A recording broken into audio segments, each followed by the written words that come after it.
Question कह रहा है a plane mirror makes an angle of 30 degree with horizontal, यानी एक प्लेन मिरर है और वो प्लेन मिरर जो हॉरिजॉन्टल के साथ कितना एंगल फॉर्म कर रहा है 30 डिग्री। तो ये हॉरिजॉन्टल हो गया, ये हमारा क्या हो गया प्लेन मिरर, ठीक है। और इन दोनों के बीच का जो एंगल है वो एंगल कितना है 30 डिग्री। आगे बोल रहा है इफ अ वर्टिकल रे स्ट्राइक द मिरर, यानी इस मिरर पे एक वर्टिकल रे स्ट्राइक कर रही है ना। तो ये हमारा क्या हो गया इंसिडेंट रे। क्लियर।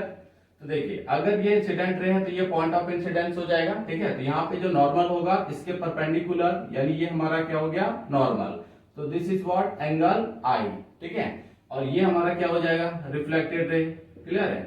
चलिए तो ये हो गया एंगल आर, ठीक। तो यहाँ पे लॉज ऑफ रिफ्लेक्शन काम करेगा, यानी angle i equal to angle r, ठीक है स्टूडेंट। आगे बोला find the angle between mirror and reflected ray.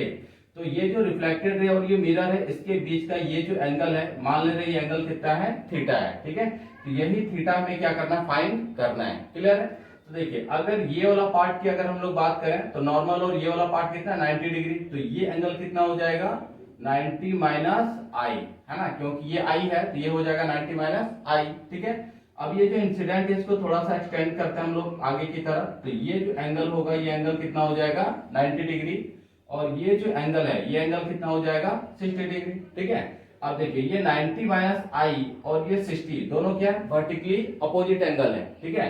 तो हम लोग लिख सकते हैं क्या, तो since 90 minus i equal to 60 degree. Clear है। तो 90 degree minus 60 degree equal to क्या लिख सकते हैं आई, इसको उठा के उधर ले गए और 60 को उठा के इधर। तो देयरफॉर आई इक्वल टू कितना आ जाएगा 30 डिग्री, ठीक है। अब एंगल आई इक्वल टू क्या है एंगल आर है, इसका मतलब जो आर होगा वो आर भी कितना होगा 30 डिग्री होगा। क्लियर है।